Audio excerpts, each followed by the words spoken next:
So last episode, we had a situation where we talking about the LeBron cycle.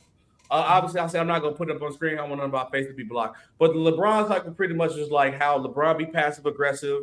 He trade everybody on the team, and then people because like the team lose, they say fire the coach. LeBron try to give him a better team. They get a new team. They get better, but they overachieve. Cause me and Sean both agree that you can tell me if you disagree or not. We feel that the Lakers team last year kind of overachieved, making it to the Western Conference Finals because there wasn't really a Western Conference Final team with no time to really gel, injuries, but they highly overachieved. And when we look at that, I feel like this situation where the LeBron cycle doesn't work in LA, and the reason why it's more and more forced every year because the Lakers fan bases is not used to just winning one chip. They sport, bro. They got some of they top two in banners. So they want more than one, or at least want you to compete more than one. So we have people who label LeBron James' run with the Lakers a failure, even though he won a championship. So do you feel the LeBron cycle of like gutting the roster or trying to get the team better or gutting your future to win a championship at the moment? Do you think that's a bad thing to do with the Lakers? No, that's the Lakers. That's what the Lakers always do. That's what the Lakers have always done. That's what the Lakers are. It is the Lakers. That's why he went there. He knew that if I'm going to end my career, I'm going to go to a place where they're always going to try to win, no matter what. Yeah. I don't care about no future. It's the Lakers. It's the Lakers. I can't get mad at that because but the Lakers fans are so spoiled that it's a day-to-day thing, and I know it kind of be tiring that like, oh, one day like LeBron just dunked yesterday because we had the episode was it Friday? That's when LeBron had the 12-point game. They got bad. Oh, this team trash. Let it go. LeBron just go coast to coast dunk on Paul George. Look, we back. We back, baby. We back. We back. We back. I'm feeling good with that. I'm like, bro, it's such a frustration, but it's crazy with that. But go, Sean, you got anything to ask Johnny about the LeBron cycle or the Lakers? No, just to piggyback off SB's question. When you think about LeBron's career, right? He's always been someone that kind of had everything very centric around him. But now in year 21, there seems to be, I think, kind of a power struggle, if you will. Do we still, run it through LeBron? Do we run it through AD? How do we kind of move ourselves, off of being so LeBron centric this late in the career? Do you see that as part of the struggle with the Lakers? A little bit, right? Because LeBron is still so great. It would be easy if LeBron was just mediocre, but he's still great. So it's like, where does Anthony Davis come in at? That's always been my thing with Anthony Davis. Does he really want to be the leader, or is he comfortable in this spot to where if they do lose, or if everything does implode, it's not his fault. It falls all on LeBron. You know what I'm saying? He understands that. You know what I'm saying? He got his money. He was supposed to be the guy. When they got him in 2019 off season, going into the 2020 year, he was supposed to be the dude. Everybody said LeBron was going to LA for movies. We're 6 years into that, and he won a in-season tournament, in-season MVP, and a championship. Was in the Western Conference twice. I mean, you know what I'm saying? Pelinka is just not that good of a GM. He's not as good as Mitch Kupchak or anybody else that they had before. Jerry West. That's just the facts. Yeah, no, and I ain't mad at that. But I'm glad you brought the in-season tournament up. How do you truly feel about? I know you debate with the people at the LeBron because at the end, accomplishment is accomplishment. So take this not the goat. This not a goat debate discussion. You know how I feel about the goat debate. Yeah. But how do you truly feel about the in-season tournament? I mean, it is what the NBA wants us for it to be. A new level of competition for the regular season. Yeah. It's a regular season thing. It's in season. It's just for the regular season. If you are an NBA fan, like I always tell you guys, you should like it. You should appreciate it.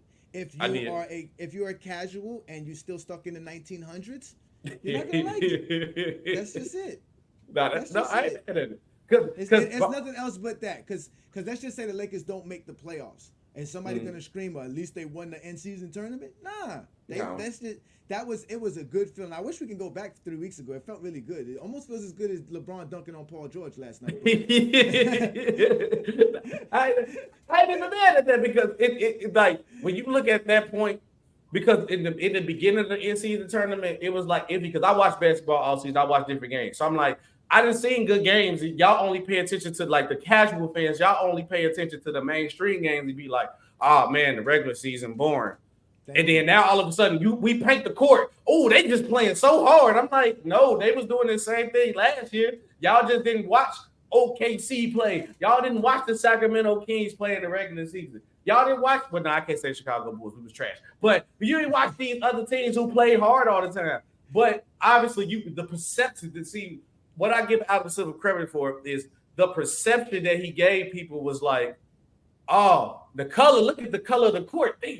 It's a close game. They playing so hard. They literally playing the same way that they usually did. Though. You got to say that they kind of did. Normally around this time, it's true. They don't play hard. They're just geared around. Everybody's building chemistry, the idea, team identity, and stuff like that. Mm-hmm. This gave them something to really play for, and the court changed everything. The uniforms, it was a big deal. Going to Vegas, the crowd was into it. It was, you know what I'm saying? People were complaining that the pandemic games were no crowd, but when you take them to Vegas, you see there's a crowd. It was in season tournament, atmosphere. It was playoff atmosphere during those games. I wish they just didn't have regular season games in between the tournament play. I wish they just played the tournament straight out for whatever 2 weeks and then go back to the regular season. Bro, Ajani, you hit the head on what me and Sean talked about this all the time on a couple episodes of RTOFD. We just treat it like March Madness. In-season tournament month. Every game of the month matters for that. Mm-hmm. And that matters because I don't want to watch Tuesday. Oh, they went hard. Oh, it's season tournament. Then now they play again Wednesday. They playing a game that don't matter. I'm like, no, I'm not. I'd rather have it straight through. I agree with you on that. 100% agree. But then, with LeBron accomplishing the in-season tournament, that's something he achieved as a Laker. We got to ask the question, where does LeBron rank as an all-time Laker? Me personally, me and Sean personally, we talked about this last episode. Check the last episode. We talked about it. We talked about the LeBron cycle. Mm-hmm. We feel that LeBron might be around that 7, 6 maybe range. Top 10 for sure, in the bottom of the top 10. Wherever you put Wilt at, I think that's what LeBron should be at. Accomplished a lot of individual things. Won a championship. Obviously, in-season tournament, that's 2 championships. I mean, and a half, 0.5. He got a 0.5 championship. You know what I'm saying? So where is you ranking LeBron as an all-time? First, let's start. Are we counting George Mikan? I think you have to, right? I mean, we have to. You count the championships from Indianapolis, so you got to count George Mikan. That was a shot at Michael Jordan's fan page of the band. Okay, all right. I'm clipping for you. I got you. I'm gonna clip it for you. I got you. But let me tell you something. I ain't gonna lie. I don't know. I mean, I said Magic's number 1, Kobe's number 2, Kareem and West. You can flop, but they're 3 and 4. Then there's Baylor, so that's top 5. Then what? You have Shaq, Will, Worthy, LeBron. I mean, do we go with Mikan? Do we go with Gail Goodrich? Yeah, Gail Goodrich. Who else can we go to? James Worthy. Yeah, I said James Worthy. AC Green. Nah, I might take Bron over AC. AC. No, Bron is definitely 10 though. He's definitely there. He's definitely 10. Yeah, but he would be after Shaq and those guys. But again, he is still playing. Now here's the real question: where does AD land? AD might not be top 20, top 25. Is AD in that Pau Gasol conversation? Yeah. Yes. Because I feel like he's gonna get his jersey retired just because he played with LeBron. That's why he played with LeBron. Well, I mean, he was a big part. Listen, he was a big part of winning that championship in 2020, obviously. And I think you could have argued probably in the first few games of the finals. A lot of people don't remember because they didn't watch it because it was in the bubble. But AD was really putting up some numbers. Now, LeBron kind of separated himself, I think, in those last couple games, particularly one where Jimmy Butler was out. Jimmy Butler went off, but so I think he's in that Pau Gasol conversation. I don't think he's top 10, but I think he's going to go down to probably top 15. Yeah, I can see that maybe, but only problem with AD is that yes, he won with LeBron. Yes, that bubble run, he was elite, but I just feel like so many games that he missed, the availability is a problem for me. Because I'm like, besides that, what has he accomplished individually while he had a Lakers jersey on? 1 All-Star, 1 All-NBA, 1 All-Defensive Selection. That's really it in the MVP. I mean, that's not. in a championship. That's really it. I can't give him that. That's all he really has. Pau Gasol had 2 rings, multiple All-Stars. Pau Gasol run was that? Oh, no, he was supposed to win a rebounding championship. He didn't. Yeah, he didn't do it. Yeah, he didn't play enough games. And I would think like just right off top, like Michael Cooper should probably be higher on the list. Jamal I agree with that. Higher on the list. I agree. Michael Cooper should be there as well. Yeah, you know, so I think there's some guys that probably not talked about enough. You know, who are all-time great Lakers, who obviously had their jerseys. I know Jamal Will's jersey is retired, but Michael Cooper, who probably will get his jersey retired, I think if he gets in the Hall of Fame. You know, so we should. So anyway, go ahead. I'm sorry. Yeah, so obviously